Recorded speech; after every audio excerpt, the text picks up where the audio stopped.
नमस्कार विद्यार्थियों। आज के इस ऑनलाइन सत्र में हम 12वीं के बाद तकनीकी और व्यावसायिक शिक्षा के ऊपर चर्चा करने जा रहे हैं। मित्रों, हमारे देश में हर साल बड़ी संख्या में विद्यार्थी 12वीं की परीक्षा पास करते हैं। इसके बाद वे उच्च शिक्षा के लिए तरह तरह के पाठ्यक्रमों में प्रवेश लेते हैं। इनमें से कुछ पाठ्यक्रम परंपरागत होते हैं, जैसे विज्ञान स्नातक, कला स्नातक और वाणिज्य स्नातक। इस तरह के पाठ्यक्रमों में विद्यार्थी विषय के गहन ज्ञान को प्राप्त करते हैं और उन्हें शोध की ओर बढ़ावा दिया जाता है। इसके अलावा अनेक पाठ्यक्रम तकनीकी और व्यावसायिक शिक्षा से जुड़े होते हैं। उदाहरण के लिए इसके अंतर्गत आप इंजीनियरिंग और प्रौद्योगिकी के पाठ्यक्रमों को रख सकते हैं, कंप्यूटर अनुप्रयोग, वास्तुकला, डिजाइन, प्रबंधन, फार्मेसी, होटल प्रबंधन। ऐसे विषयों से जुड़े पाठ्यक्रमों को हम तकनीकी और व्यावसायिक शिक्षा के अंतर्गत रखते हैं। इसके साथ साथ चिकित्सा व विधि शिक्षा से जुड़े स्नातक और स्नातकोत्तर अध्ययन कार्यक्रमों को भी हम तकनीकी और व्यावसायिक शिक्षा के वर्ग में ही रखते हैं। आप देख सकते हैं कि जिन अध्ययन कार्यक्रमों का उदाहरण मैंने आपके सामने रखा, वे पाठ्यक्रम ऐसे पेशेवरों को तैयार करते हैं जो अपने विषय क्षेत्र में विशिष्ट कौशलों और सैद्धांतिक ज्ञान से युक्त होते हैं।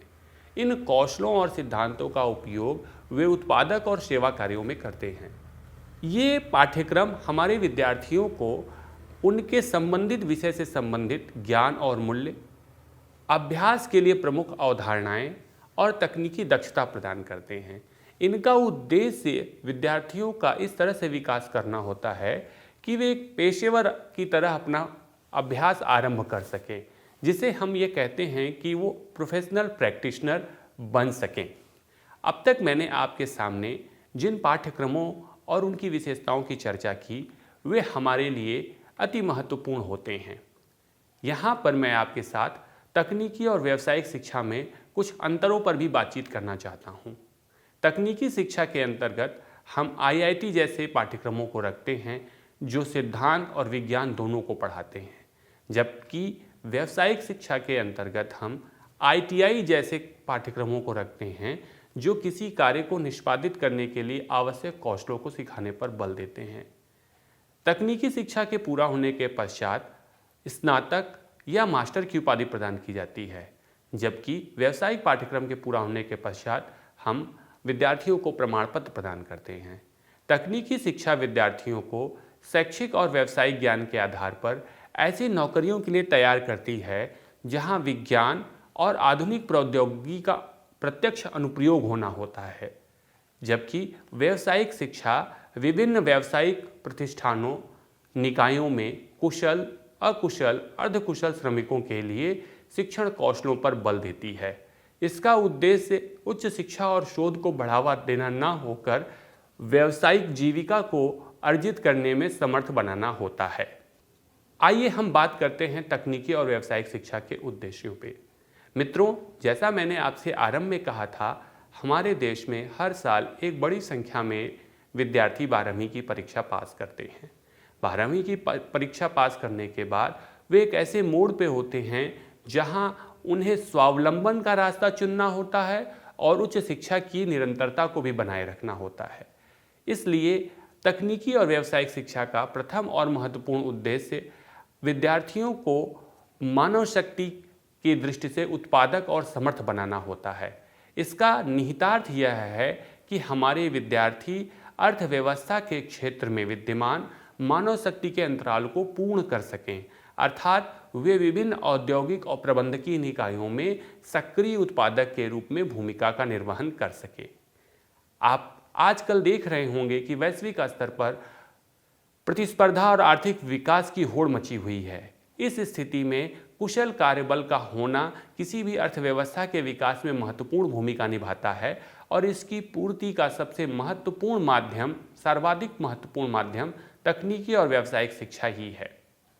ज्ञान आधारित अर्थव्यवस्था के इस दौर में ऐसे कार्यबल की मांग हमारे लिए बढ़ गई है जो समस्या समाधान करने में समर्थ हों, जो नवाचार की ओर उन्मुख हों, जो टीम वर्क कर सकें। ऐसे विशेषज्ञों की पूर्ति करने में भी तकनीकी और व्यावसायिक शिक्षा का योगदान महत्वपूर्ण होता है। भारत के समाज के संदर्भ में आप विचार करिए, हमारे यहाँ कई ऐसे सीमांत वर्ग हैं जैसे अल्पसंख्यक समूह, अनुसूचित जाति जनजाति, लड़कियां, दिव्यांग।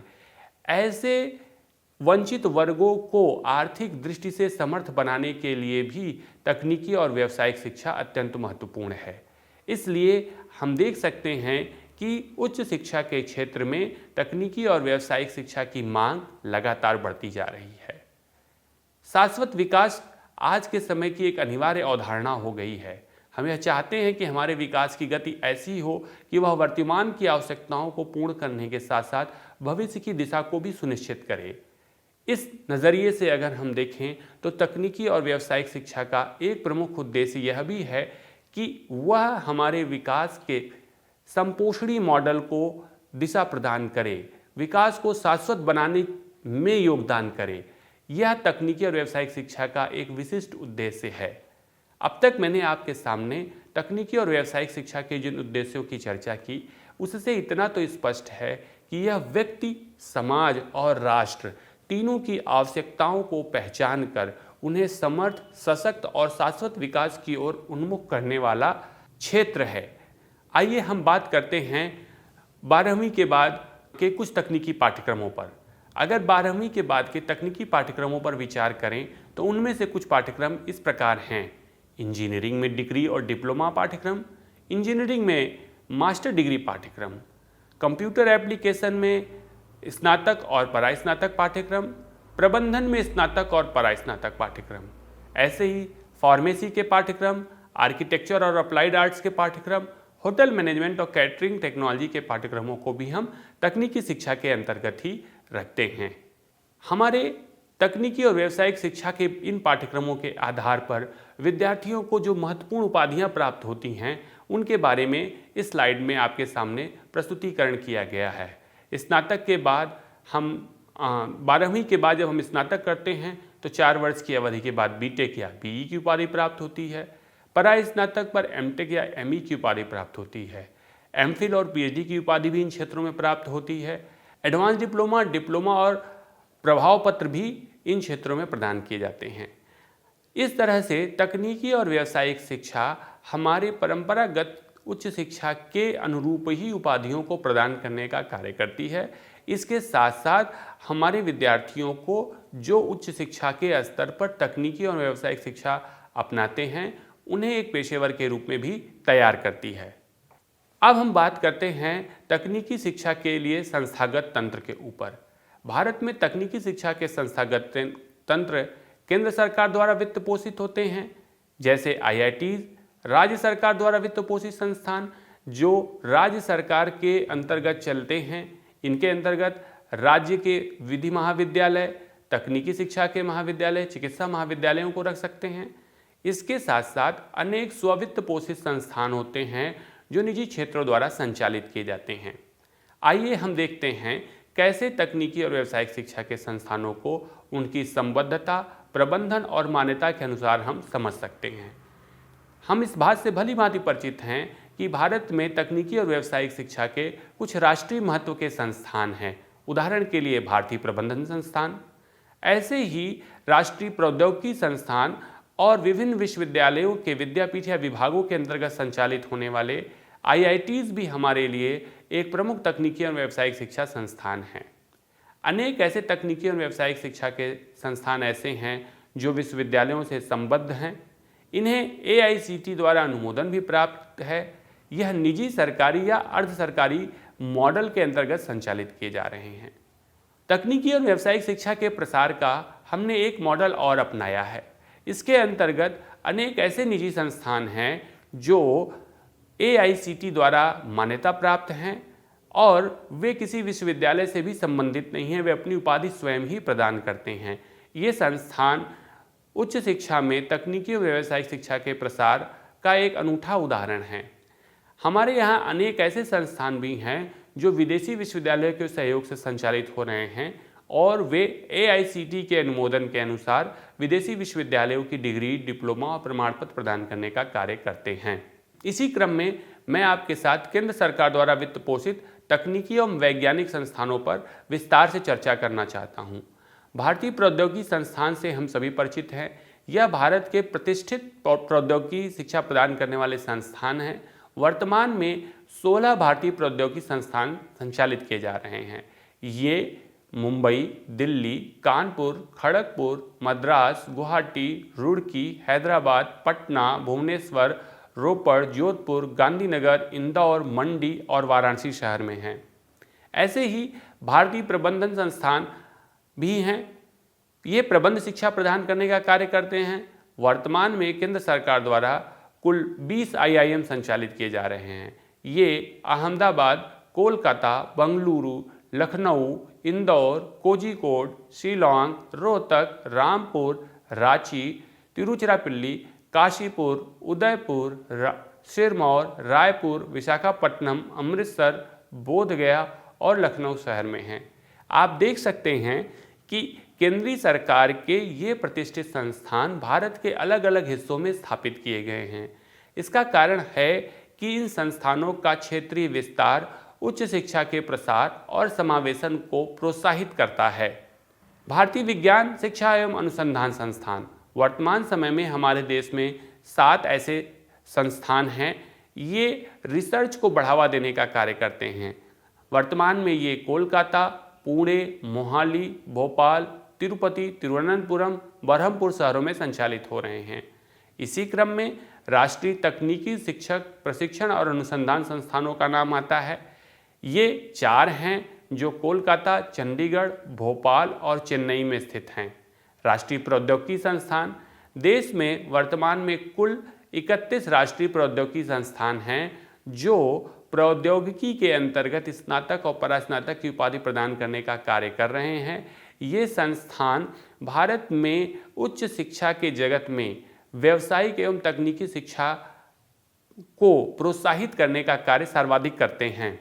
सूचना क्रांति के बाद से भारत की उच्च शिक्षा को इस नए क्षेत्र के अनुकूलित करने और सूचना प्रौद्योगिकी के क्षेत्र से संबंधित विशेषज्ञों की मांग की पूर्ति करने के लिए भारत में IIITs भी स्थापित किए गए। ये संस्थान हमारे देश में वैश्वीकरण और सूचना प्रौद्योगिकी के बाद से हुए व्यावसायिक बदलाव, खासकर सेवा क्षेत्र में हुए बदलाव के अनुरूप मानव श्रम की पूर्ति करते हैं। इनके अंतर्गत हम भारतीय सूचना प्रौद्योगिकी संस्थान इलाहाबाद, अटल बिहारी वाजपेयी भारतीय प्रौद्योगिकी संस्थान ग्वालियर, पंडित द्वारका प्रसाद मिश्र भारतीय सूचना प्रौद्योगिकी डिजाइन एवं विनिर्माण संस्थान जबलपुर, भारतीय सूचना प्रौद्योगिकी डिजाइन एवं विनिर्माण संस्थान कांचीपुरम, भारतीय सूचना प्रौद्योगिकी संस्थान डिजाइन और विनिर्माण कुर्नूल आंध्र प्रदेश को सम्मिलित करते हैं। ये तकनीकी शिक्षा संस्थान अपने आप में विशिष्ट और अनूठे हैं। इसके अलावा भारत में विशेषज्ञता प्रदान करने वाले कुछ अन्य प्रमुख केंद्रीय संस्थान इस प्रकार हैं: National Institute of Industrial Engineering Mumbai, National Institute of Foundry and Forge Technology Ranchi, School of Planning and Architecture New Delhi, School of Planning and Architecture Bhopal, School of Planning and Architecture Vijayawada, केंद्रीय प्रौद्योगिकी संस्थान Kokrajhar, Sant Longowal Institute of Engineering and Technology Longowal Punjab, उत्तर पूर्वी क्षेत्रीय विज्ञान और प्रौद्योगिकी संस्थान Itanagar, Ghani Khan Choudhury Institute of Engineering and Technology Malda Paschim Bangal. Bharat में तकनीकी और प्रबंधन शिक्षा का उत्तरोत्तर विस्तार हुआ है। तकनीकी और प्रबंध शिक्षा के उत्तरोत्तर विस्तार के साथ साथ इनके नियमन की समस्या भी पैदा हुई। इस क्षेत्र के नियमन का दायित्व AICTE को सौंपा गया है। AICTE ही तकनीकी एवं प्रबंध शिक्षा के संस्थानों को मान्यता प्रदान करने का कार्य करता है। वह इनकी गुणवत्ता को सुनिश्चित करने के लिए हर संभव उपाय करने का प्रयत्न करता है। हाल में ही AICTE ने तकनीकी एवं प्रबंध शिक्षा का नियमन करने के लिए, उनकी गुणवत्ता को सुनिश्चित करने के लिए राष्ट्रीय एक्रीडिटेशन बोर्ड NBA की भी स्थापना की है। इस प्रकार आप देख सकते हैं कि तकनीकी और प्रबंध शिक्षा के विस्तार के साथ साथ उनकी गुणवत्ता को सुनिश्चित करने का मॉडल भारत द्वारा अपनाया गया है। इस मॉडल का ही परिणाम है कि हमारे पास AICTE जैसी नियामक संस्थाएं हैं जो तकनीकी एवं व्यावसायिक शिक्षा का नियमन करने का कार्य करती हैं, जिसका लक्ष्य उनकी गुणवत्ता को सुनिश्चित करना है। आइए अब हम बात करते हैं चिकित्सा शिक्षा के बारे में। चिकित्सा शिक्षा के द्वारा योग्य व कुशल चिकित्सक, इसके साथ साथ पैरामेडिकल स्टाफ को भी तैयार किया जाता है। आज भारत में कई तरह की चिकित्सा प्रणालियां हैं।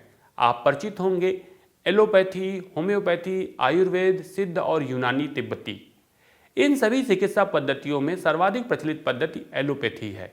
इसके अंतर्गत दो तरह के पाठ्यक्रम संचालित किए जाते हैं। स्नातक पाठ्यक्रम, जिसे हम MBBS के नाम से जानते हैं, स्नातकोत्तर पाठ्यक्रम, जिसे MD और MS के नाम से जाना जाता है। स्नातक पाठ्यक्रम में एक प्रवेश परीक्षा के बाद 12वीं के बाद विद्यार्थियों का प्रवेश होता है, जबकि स्नातकोत्तर पाठ्यक्रम में स्नातक अर्थात MBBS की उपाधि के बाद प्रवेश होता है। 2020 के आंकड़ों के अनुसार देश में कुल 541 मेडिकल महाविद्यालय हैं, जिनमें MBBS की 80,312 सीटें हैं। चिकित्सा शिक्षा के विस्तार के साथ साथ इसके नियमन की भी समस्या पैदा हुई। चिकित्सा शिक्षा के नियमन के लिए भी अनेक नियामक निकाय बनाए गए हैं। ये नियामक निकाय चिकित्सा शिक्षा की गुणवत्ता को सुनिश्चित करते हैं। एलोपैथी संबंधित चिकित्सा शिक्षा की रेगुलेटिंग बॉडी राष्ट्रीय चिकित्सा आयोग है। इसके साथ साथ राष्ट्रीय चिकित्सा आयोग चिकित्सा शिक्षा की उच्च गुणवत्ता और उच्च मानकों को बनाए रखने के लिए भी नियम एवं नीतियां बनाने का कार्य करता है। दंत चिकित्सा के नियमन का दायित्व दंत चिकित्सा परिषद को सौंपा गया है। फार्मेसी के क्षेत्र में फार्मेसी काउंसिल ऑफ इंडिया कार्य करती है।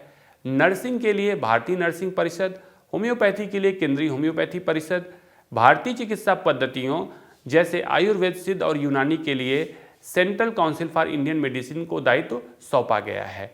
इस प्रकार चिकित्सा शिक्षा के क्षेत्र में भी हमारे पास विविध क्षेत्र उपस्थित हैं, जिनकी गुणवत्ता को सुनिश्चित करते हुए भारत की स्वास्थ्य सेवाओं को उत्कृष्ट बनाने का लगातार प्रयत्न किया जा रहा है।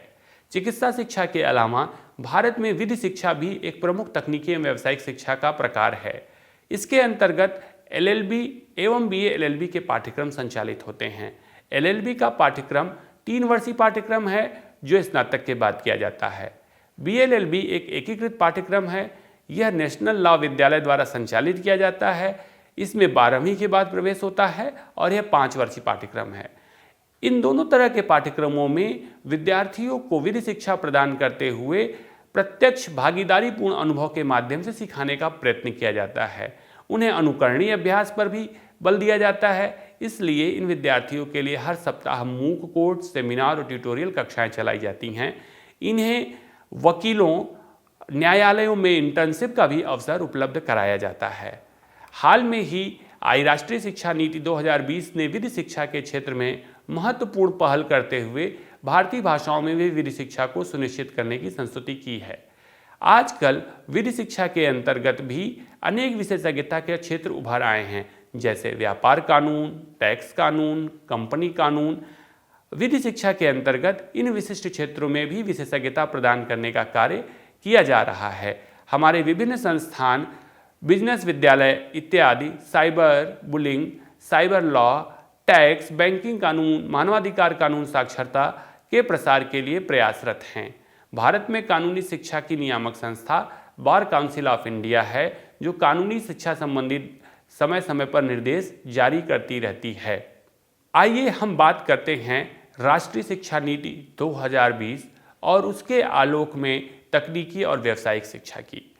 राष्ट्रीय शिक्षा नीति 2020 का मानना है कि हमारी तकनीकी और व्यावसायिक शिक्षा के अंतर्गत भी तार्किक और अंतःविषयी चिंतन होना चाहिए। केवल अभ्यास को ही इसके केंद्र में न रखा जाए, बल्कि अनुसंधान और नवाचार को भी व्यावसायिक शिक्षा का आधार बनाना चाहिए। इसे ध्यान में रखते हुए राष्ट्रीय शिक्षा नीति 2020 व्यावसायिक शिक्षा के लिए 21वीं सदी के कौशलों को महत्वपूर्ण मानती है। राष्ट्रीय शिक्षा नीति का मानना है कि हमारे पेशेवरों को रचनात्मक तरीके से सोचना, दूसरों के साथ मिलकर काम करना, समस्या हल और निर्णय लेना, स्वप्रेरणा, अनुकूलन और सामाजिक जिम्मेदारियों के निर्वहन के लिए आगे आने की क्षमता होनी चाहिए। इसे ध्यान में रखते हुए इस नीति का मानना है कि हमें तकनीकी एवं व्यावसायिक शिक्षा के पाठ्यक्रमों के कार्यक्रमों को नए ढंग से डिजाइन और क्रियान्वित करने की आवश्यकता है। इस नीति का एक महत्वपूर्ण सुझाव यह है कि तकनीकी एवं व्यावसायिक शिक्षा बाकी विषयों से कटी और अलग थलग ना रहे। इसलिए व्यावसायिक शिक्षा को समग्र उच्चतर शिक्षा प्रणाली का एक अभिन्न अंग बनाया जाना चाहिए। इसी दिशा में एक महत्वपूर्ण सुझाव यह है कि तकनीकी शिक्षा, कृषि शिक्षा, विधि शिक्षा, स्वास्थ्य शिक्षा के एकाकी संस्थानों को बहुविषयक संस्थान के रूप में विकसित किया जाए। इस तरह से राष्ट्रीय शिक्षा नीति 2020 तकनीकी एवं व्यावसायिक शिक्षा को एक नई रूपरेखा में परिकल्पित करने का प्रयत्न करती है।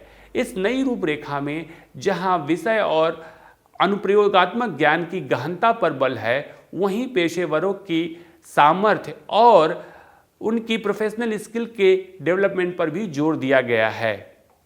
आइए हम देखते हैं इस नीति की और प्रमुख संस्तुतियां क्या हैं। यह नीति नवीन अनुसंधान, तकनीकी कार्य प्रक्रियाओं के साथ साथ बाजार आधारित विस्तार, भारतीय मूल्य व्यवस्था और शाश्वत विकास जैसे विषयों को भी सम्मिलित करती है। इस नीति का मानना है कि स्थानीय एवं पारंपरिक ज्ञान और उभरती हुई तकनीकों के बीच संबंधों को भी हमारी उच्च शिक्षा के अंतर्गत सम्मिलित किया जाना चाहिए। इस नीति का एक प्रमुख सुझाव विधि शिक्षा के अंतर्गत भारतीय भाषाओं के माध्यम से विधि शिक्षा प्रदान करने का भी है। स्वास्थ्य शिक्षा के अंतर्गत यह नीति एलोपैथिक चिकित्सा के साथ साथ आयुर्वेद, योग, प्राकृतिक चिकित्सा, यूनानी, सिद्ध और होम्योपैथी को भी महत्व देती है। इसी कारण इसकी संस्तुति है कि एलोपैथिक पाठ्यक्रम करने वाले विद्यार्थियों को भी इन भारतीय पद्धतियों जैसे आयुर्वेद, योग, प्राकृतिक चिकित्सा, यूनानी, सिद्ध, होम्योपैथी की समझ होनी चाहिए। राष्ट्रीय शिक्षा नीति 2020 बदलते समय की मांग को ध्यान में रखते हुए तकनीकी एवं व्यावसायिक शिक्षा के क्षेत्र में जैव प्रौद्योगिकी, नैनो प्रौद्योगिकी, 3D मशीनिंग, डेटा विश्लेषण, मशीन लर्निंग और आर्टिफिशियल इंटेलिजेंस जैसे नए क्षेत्रों को भी समाविष्ट करने का पक्ष लेती है। हम देख सकते हैं कि राष्ट्रीय शिक्षा नीति 2020 तकनीकी एवं व्यावसायिक शिक्षा को उच्च शिक्षा के बृहत्तर ढांचे के बीच एक विशिष्ट स्थान प्रदान करती है। इस विशिष्ट स्थान में जहां एक ओर तकनीकी और व्यावसायिक कुशलताओं पर बल है, वहीं दूसरी ओर भारतीय मूल्य परंपरा, भारतीय ज्ञान परंपरा पर बल है।